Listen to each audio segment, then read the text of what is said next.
여러분 안녕하세요. 아무 말 시간입니다. 이 얘기를 어떻게 해야 될지 저도 참 부담스럽기는 한데요. 음악계가 정말 표절 얘기로 뒤덮인 것 같습니다. 계속 그 얘기밖에 안 나와. 표절.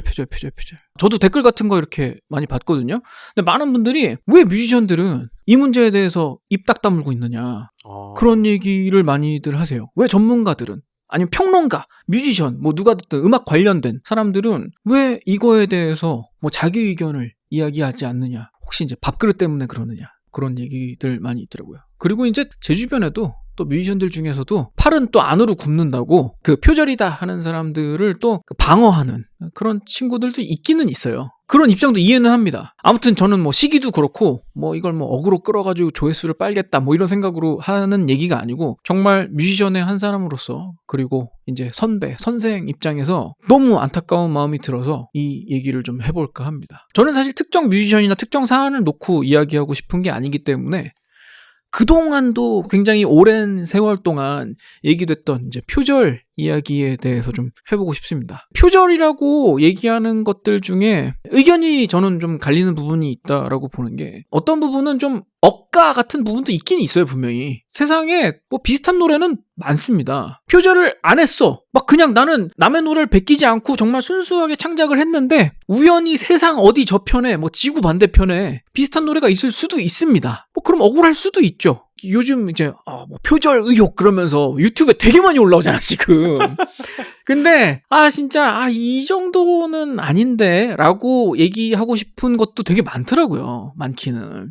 이제 코드 진행이라든가 아니면 음형이 비슷하다던가 이런 걸 가지고 표절이라고 얘기하지는 않습니다, 보통. 왜냐하면 코드 진행은 약간 수학 공식과도 같아서 어느 정도 전형적인 진행들이 있어요. 우리가 심지어 그걸 수업 시간에 배워. 여기서 몇 도로 진행해야 되고 여기서 몇 도로 진행해야 되고 하는 것들을 수업 시간에 수학 공식 배우듯이 배우는 게 있어요. 그리고 음형도 마찬가지인 게 여러분 그 멜로디 작법 수업 같은 게 있습니다. 그러면 쉬운 예로 여러분 그 도레미, 레미파, 미파솔 이런 식의 상승 구조 혹은 도시라, 시라솔, 라솔파 뭐 이런 식으로 뭐 하강한다든가 도솔미, 뭐 미도솔 뭐 이런 식으로 도약하는 멜로디 여러 가지 형태의 음형을 가지고 코드에 대입을 해서 멜로디를 만드는 그런 멜로디 작법 수업도 있어요. 이론 수업에 다 포함된 것들입니다. 그런 것들을 가지고 비슷한 음형을 썼다, 비슷한 코드 진행을 썼다만 가지고 표절을 했네 아니네를 논하기는 되게 어렵습니다. 특히나 이제 심플한 음형일수록 유사한 형태의 진행이 나타날 수 있는 확률이 되게 높아요. 아마 뭐 제가 만든 노래들 중에서도 뭐 해외 어딘가가 됐든 하긴 제 노래는 해외풍은 아니죠. 아무튼 어떤 식의 비슷한 노래가 어딘가에는 있을 수도 있다. 그래서 단순히 유사한 일부분만 가지고는 우리는 표절이라고 쉽게 얘기는 하지 않는다. 특히나 이제 전문가들일수록 음악 교육을 받은 사람들일수록 이제 그런 부분 가지고 표절이네 아니네를 이야기하지는 않습니다.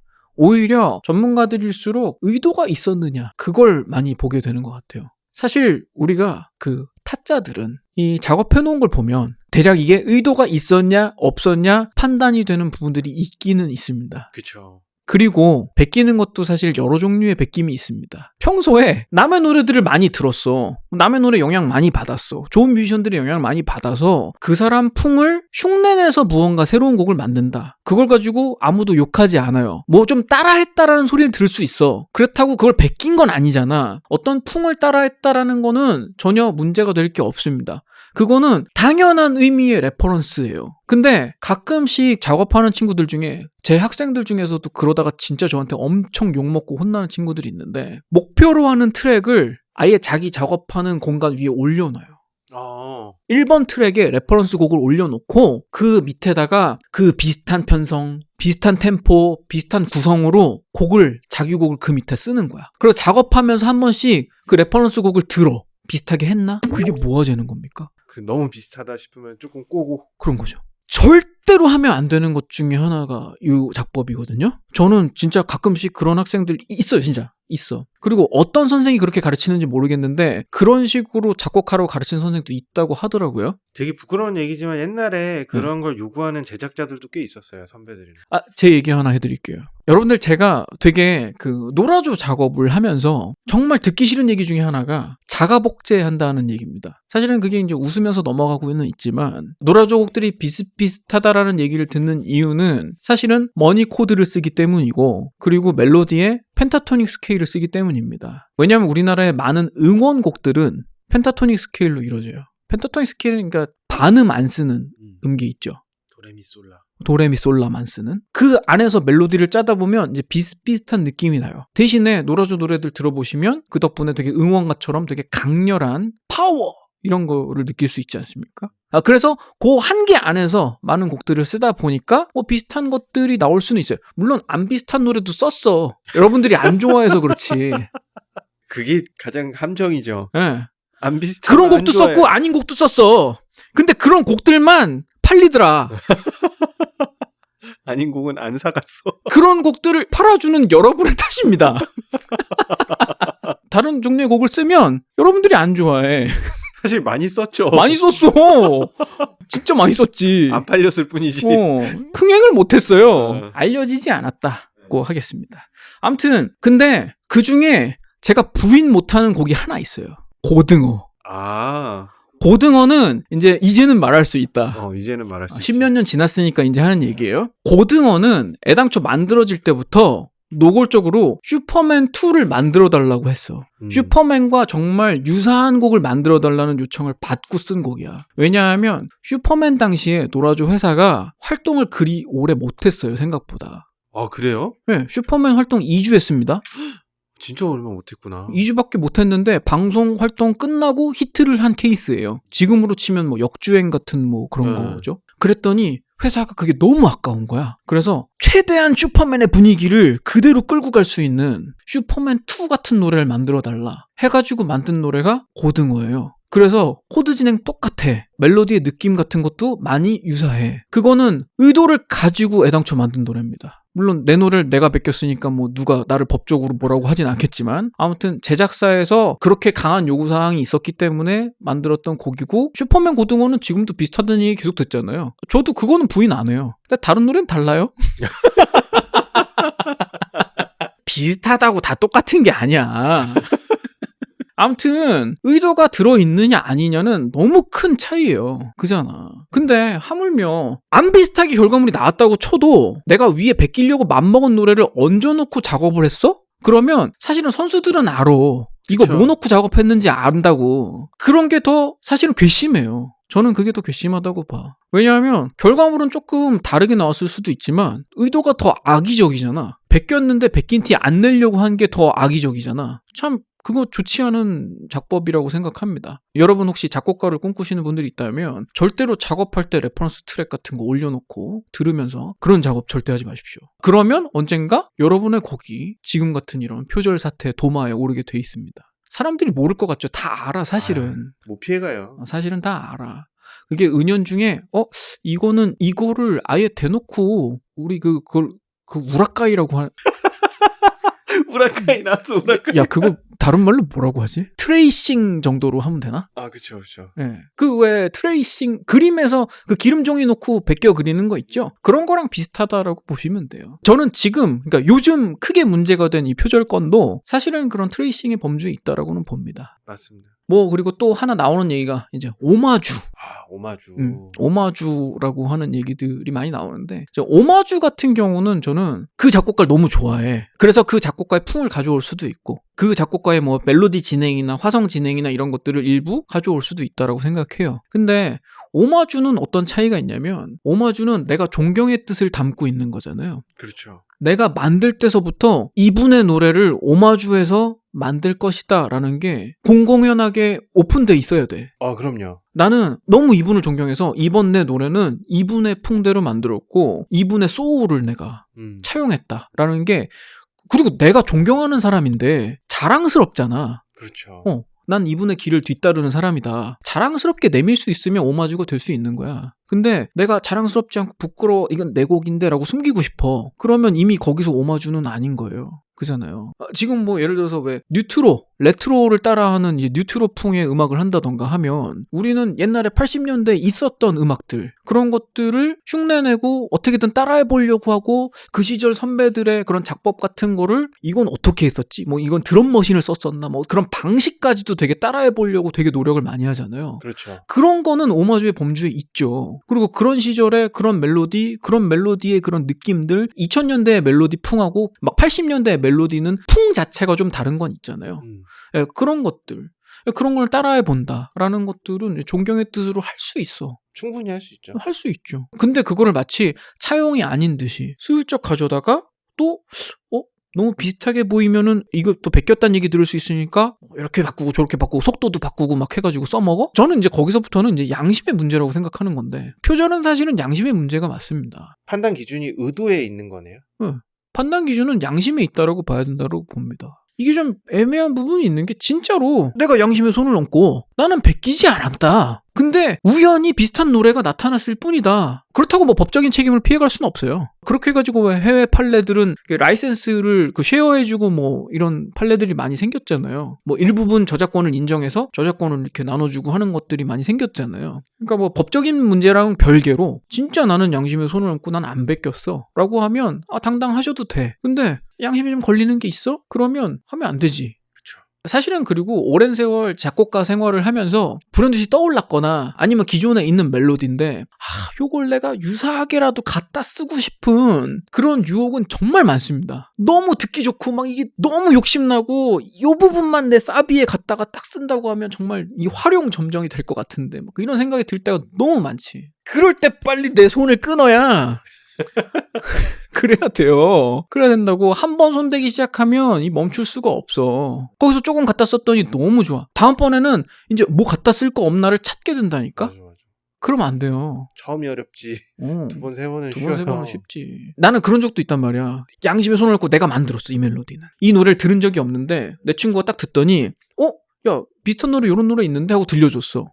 근데 진짜 비슷하네? 그래서 눈물을 머금고 이제 그 노래를 못 쓰게 되고 그런 경우들 있지 않습니까? 곡 쓰다 보면. 그럼요. 네. 나는 분명히 그 노래 안 듣고 썼는데 그런 경우도 있잖아요. 작곡가 입장에서는 되게 안타까운 순간들입니다. 사실은. 실제로 들어봤던 멜로디일 수도 있고 진짜로 못 들어봤는데 이게 어쨌든 뭐 수학의 경우의 수처럼 네. 진짜로 그냥 비슷한 경우일 수도 있고. 또 이제 경우의 수도 완전 프리한 경우의 수는 또 아니잖아요. 듣기 좋은 것들로 골라내다 보면 경우의 수가 좀 좁혀지는 건 분명히 있거든요. 그래서 우연의 일치다 하는 거 뭐 그럴 수 있습니다. 그럴 수 있어요. 근데 요즘은 좀 그 저작권 관리라든가 이런 게 굉장히 좀 기술적으로도 많이 발전했습니다. 그래서 만약에 그런 거잖아. 내가 그걸 듣고 베껴서 쓴 건 아니지만 이 곡의 핵심 아이디어가 기존에 있던 히트했던 곡 같은 거에서 뭐 좀 뭐 비슷한 부분이 있어. 아니면 뭐 거의 똑같아. 그러면 라이센스 피를 내고 그걸 갖다 쓸 수도 있어요. 그렇죠. 그잖아요. 정당한 대가를 지불하고 그걸 쓸 수도 있잖아. 그걸 돈을 주든지 저작권을 쉐어하든지 요즘은 그런 관리 방법들이 많이 있잖아요. 차라리 그렇게 쓰면 그럼 돼. 사실 힙합 같은 장르는 예전부터 샘플링 이런 거를 계속 해오던 장르이기 때문에 그게 되게 자연스럽잖아요. 라이센스 비를 내고 가져다 쓴다던가 아니면 기존에 있던 곡에 뭐 한 프레이즈를 떡 떼다가 그냥 막 그대로 쓰는 경우도 있고 많이 있잖아요. 근데 요즘에 이제 다른 장르를 하시는 작곡가분들도 그런 걸 좀 생각해 보셔야 될 것 같아요. 이제는 진짜 너무 탐이나? 돈 내고 써. 차라리 돈을 내고 쓰면 깔끔해요. 네. 그러면 돼요. 근데 제가 앞서서 이제 이번 영상에서 제가 드리고 싶었던 말씀은 뭐냐면 이런저런 경우의 수들이 많이 있어요. 뭐 작업을 하다 보면 뭐 이런저런 상황들이 많이 생길 수는 있어. 근데 타인이 그 사람의 곡을 표절이다 아니다를 명쾌하게 판단 내리기는 사실 음악을 알면 알수록 어려운 부분이 있습니다. 음악을 공부하고 많이 들으면 들을수록 이 정도는 명쾌하게 표절이다 이렇게 얘기하기가 좀 어려워진다. 알면 알수록 더 어려운 그런 맞아요. 부분이 있습니다. 저도 음악을 굉장히 많이 듣는데 워낙 많이 들으니까 이런 경우 비슷한 거 있어. 이런 경우도 비슷한 거 있어. 웬만한 거는 다 비슷한 게 있기는 있어. 맘먹고 찾으면 안 걸리는 게 더 드물어요. 네, 그렇게 얘기할 수도 있어요. 사실은 일부 막 억지로 갖다가 이건 비슷하지! 라고 얘기하는 그런 이제 어그로송 유튜브들의 경우는 야, 이 정도는 표절이라고 보기 어려워 라고 말해주고 싶은 것들도 많이 있더라고요.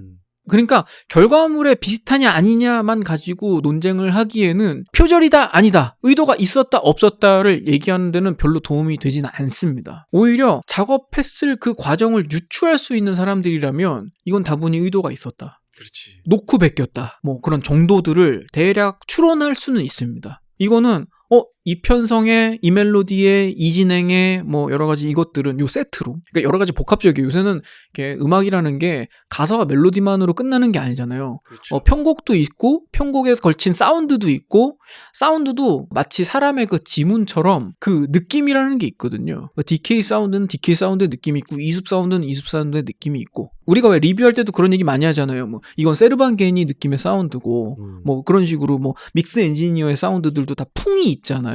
그런 것처럼 요즘은 음악에 들어가는 구성 요소들이 워낙에 이제 다양한 범위를 고려를 해야 되기 때문에 그런 것들까지 총체적으로 봤을 때 이거는 목표로 하는 레퍼런스 트랙이 명확하게 있었다라는 경우들이 전문가들 귀에는 이제 들리는 경우가 있어요. 이거는 분명히 이걸 놓고 베꼈다라는 것들이 있는데, 사실 그것도 단정적으로 100% 확신을 가지고 말할 순 없지. 그랬을 것이다, 그랬을 확률이 높은데. 그랬을 확률이 높다라고는 말할 수 있지만 그렇다라고는 말하기 어렵지.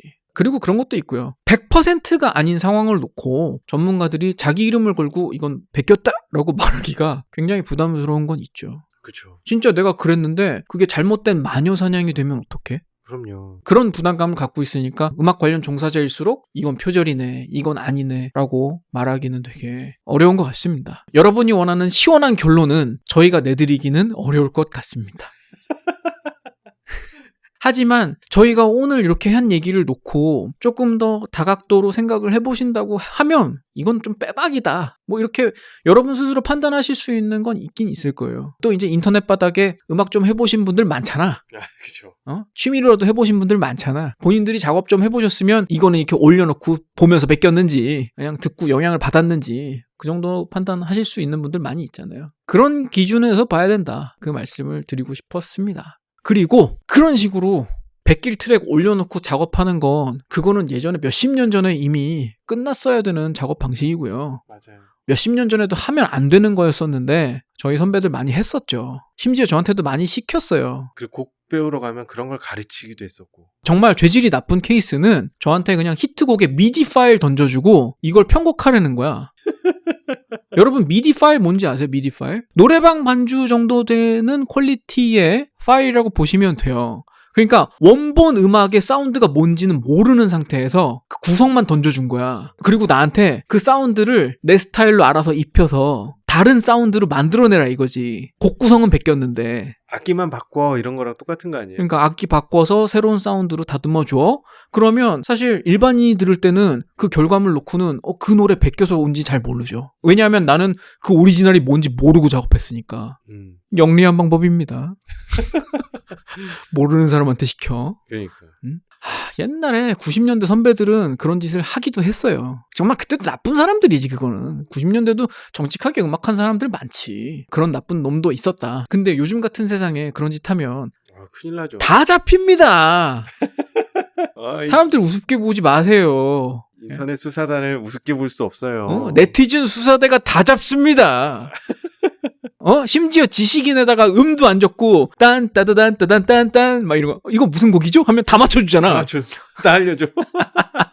그거 이 곡 아닌가요? 막 다 맞아. 아휴, 근데 그런 세상에 살고 있습니다 우리는. 옛날 어르신들이나 하던 그런 방식 하시지 마시고 꿈도 꾸지 마시고 본인의 영감에 따라서 곡을 씁시다. 존경하는 뮤지션 영향 받는 것도 좋고 그 풍을 따라가는 것도 좋고 다 좋아요. 그냥 놓고만 베끼지 말라고. 그러면 사람들도 그렇게까지 욕하겠어요? 제가 오늘 한 얘기는요, 진짜 특정 뮤지션을 놓고 한 얘기가 아니고 지금도 뮤지션을 꿈꾸고 있는 지망생들 혹은 이미 활동하고 계신 분들 다 포함해서 절대 우리가 하지 말아야 될 것을 알게 되었다. 교훈으로 삼자. 그 정도 이야기로 받아들여 주셨으면 좋겠습니다. 제가 그냥 음악생활 먼저 한 선배 입장에서, 그냥 선생 입장에서 한 말씀 드리고 싶었습니다. 여러분 두서없는 아무 말 들어주셔서 감사하고요. 저마저 시원스러운 결론을 드리지 못해서 더 죄송합니다. 이수비 드릴 수 있을 것 같습니다. 이수한테 물어보세요. 다 표절입니다. 순자 춘이 있을 땐 어떻게 썼어요? 술 한잔 먹고 술 먹고 필 받는 대로? 저희는 다음 방송에서 또 찾아뵙도록 하겠습니다. 지금까지 프로사티키였습니다. 엔지니어 이수비였습니다. 감사합니다.